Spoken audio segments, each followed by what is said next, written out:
So when Prajay called me 3-4 days back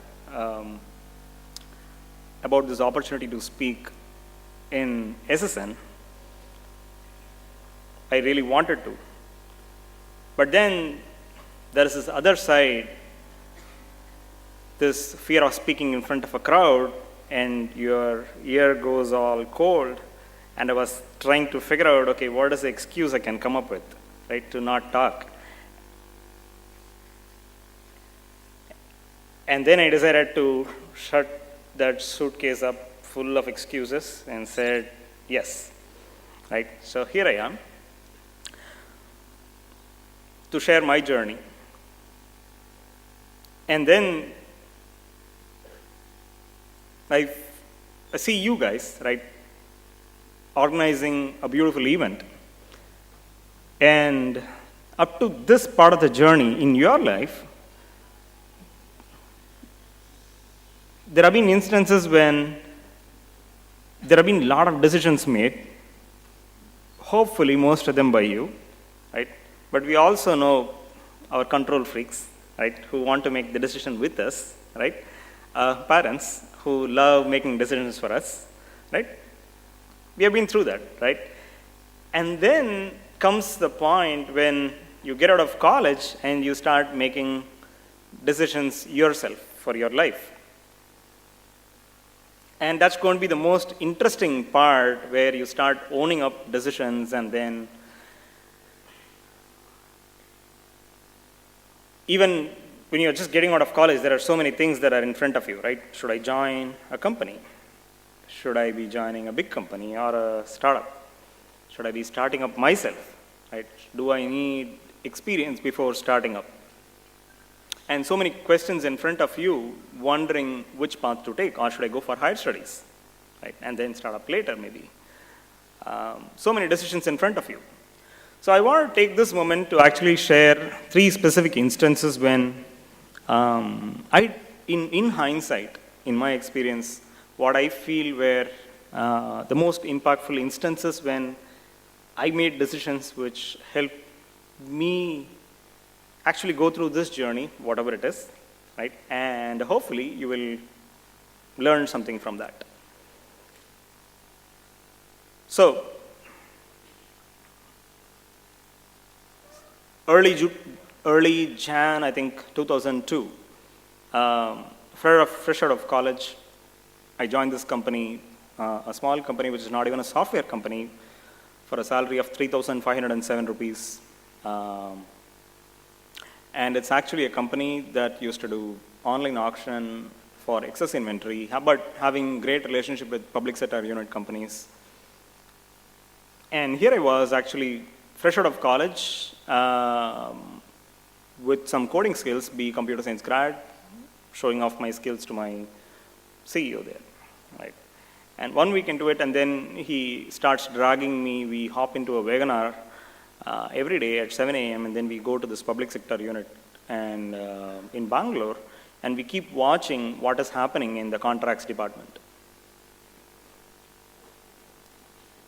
And after a week or so, he goes to the general manager and starts pitching a solution.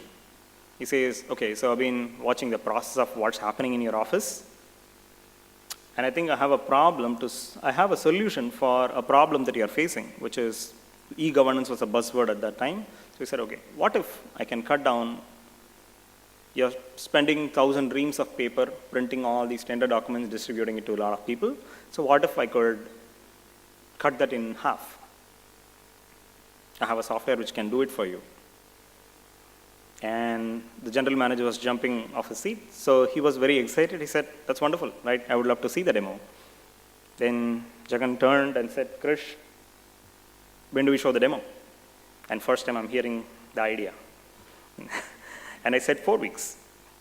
So he said, oh, that's good, right? Let's do it in 4 weeks. And then we walked back, and then 10 step I start realizing, what did I just say? Right. 2 weeks into it, you start figuring out, okay, there is no way you're actually going to meet the deadline. And you're trying to think of all the excuses to give Jagan and say, okay, hey, this is not possible. I screwed up. I messed up in my estimate. And then you also see the other side, and you start realizing, okay, shut out the excuses, not open up any of that, get on with it. And we actually did show a demo in 4 weeks. We delivered a solution in another 8 weeks. And then I brought this check for 3 lakh rupees back from Bharat Electronics to Jagan, and he hugged me. He said, Krish, I don't know what you have done, but then if you know what you have done, but the thing is, this helps me pay for, I was actually wondering how do I meet this month's payroll for 20 people, right? And this has a huge impact. So there is the 3,507 rupees earning guy just like you straight out of college, and then you realize, okay, so the skill that you have has a profound impact on somebody else, right? So this guy is able to meet the payroll, and then we went on to implement the same software for 10 of their branches, replicated it for 2 other PSUs, and I believe that it made a small impact in whatever form, and that company is still, right? So it had, you realize that, for me personally, that you can have an impact at a larger scale as long as you shut out keep those suitcase full of excuses away. Just get on with the decision and then move forward. That was a key learning for me to realize that at that age. 4 years hence, July 4th of July weekend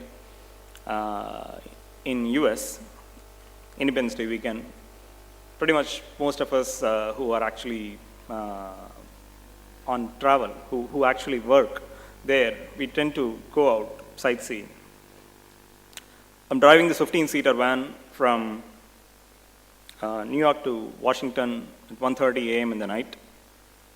And so there is this driver of a Camry, a drunken driver with no insurance and no license, hit us side on, and I was driving on the driver's side. And the engine crashed on both my legs. Thankfully, nobody else was hurt badly. And then it took, so here I was, 26-year-old, in a strange country, no relatives, parents there, and question marks about whether I'll walk again, and trying to recover. And the options were to figure out how do I get back, right, to the comfort of home where you are taken care of, or anything else that I could figure out there. I decided to stay with my friends in the same apartment. Decided to renegotiated the work content with thankfully very helpful customer, my company, and continued recovering on my own. Learned to use wheelchair, learned to use crutches. It took 7-8 months before I could start walking all over again. But just till that point before the accident, right, you have learned something interesting early in your life that you can actually make an impact, and then you grow into your role of the work starts defining you. That's the age when identity gets formed. And here I was, who was arrogant, too self-centered, and living my life in some way, right, as a regular 25-year-old. And then life hits you, and you start realizing very interesting stuff, which is the same office that I used to actually go every day to see the place. I never once noticed the ramp that was available for wheelchair users, where I can be self-sufficient when it came to getting out of home, get into my car, all the way to office, and get access to even the restroom where there is a button available at a height that I can press sitting in the wheelchair. And somebody has taken the effort to think through the design of this everyday life of someone that they are able to relate to and make their life so comfortable when they are not able to walk like anybody else. And that perspective change is phenomenal to it's a humbling experience to actually know that it's the same place that you have run around, walked around, and then here you are trying to go through the same place in a completely different way, and then you are learning to walk all over again, and yet you are able to do it on your own, with your own self-respect, gaining so much confidence that you can recover on your own. And that was a very interesting experience in my life at the time when I was actually going through a different way, my life in a different way. For me, the most important part was the decision to shut out the excuses, to cut a sorry figure, go back home, and instead deciding to stay, recover, and get on the feet with the help of friends, and work all through was the best decision I made in my life. When it came to, in hindsight, that seems to, when I think about this whole experience of this accident, now it feels like 10 years, but then in hindsight, it feels like one of the best experiences that could have happened to me as a person.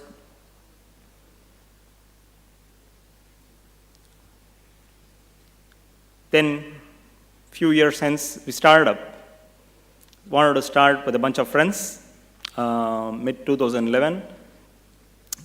Went to, I think early part of 2011, went to the SYCon conference session organized by Durai Thodla in Thai Chennai, and he was talking about pitching ideas, and one of the ideas we tried pitching, me and my other co-founder, one of them, we pitched this idea about having an invoicing solution that can solve the problem for businesses.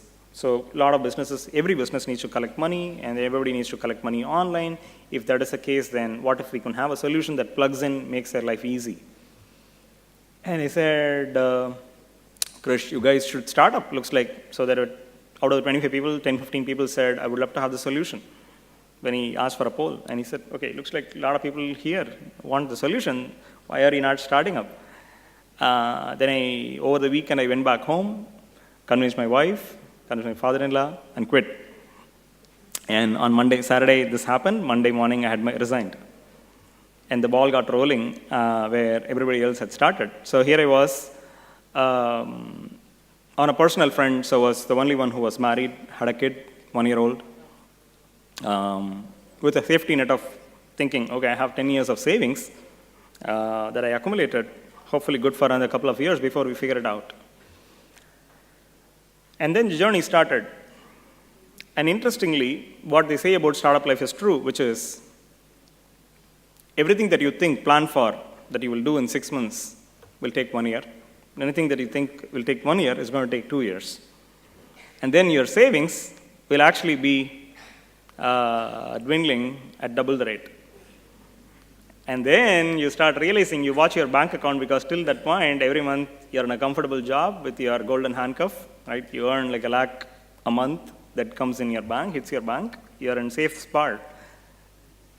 And all of a sudden you start realizing, oh my God, right, 6 months, 9 months into the startup, you realize, okay, it's going down at a very fast rate. And on that trajectory, 6 months later, 1.5 years into the company, I could see myself without any money. And I was getting scared. This is the team that I totally believed in, right? If we could make it work, I definitely knew that this was a team I wanted to work with. Right? The whole point of starting up is with the team, right? It's the idea comes second. And now 1 year into the startup, you start realizing in 6 months you're going to be out of money. And it's an interesting and important decision point, right? Of course, you go and talk to your co-founders that things are taking longer than expected. We are expected to launch in 6 months. Of course, they know that. And if things are not working, I can go back to a job, or that's a plan B.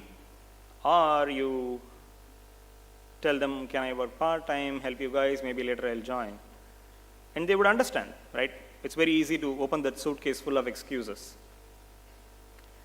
But interestingly, my wife was very supportive. We decided to do something else, which is I had this investment of an apartment and a home loan running. So we said, okay, let's cut the expenses, cut the home loan out, sell the apartment, put the money in the bank. Think of that as your next 2 years of money that you have so that you don't have to worry about personal life. And we did that. Now, that just freed us up.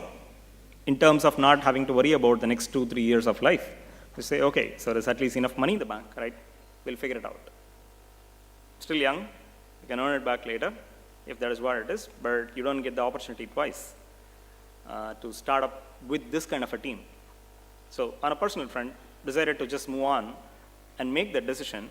And in hindsight, that's one of those best decisions that I made without actually making excuses.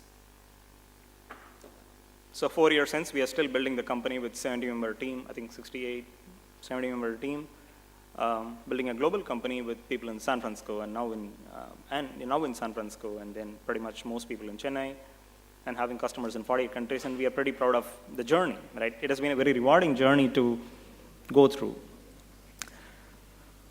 But if you think about those moments which mattered most, and if there is a learning that I would love to share, it is all about shutting those excuses out and owning up to those decisions in those important moments, and looking forward without really having to, in a way that you don't look back and regret and start coming up with excuses, right? That's the most important part of how we go about.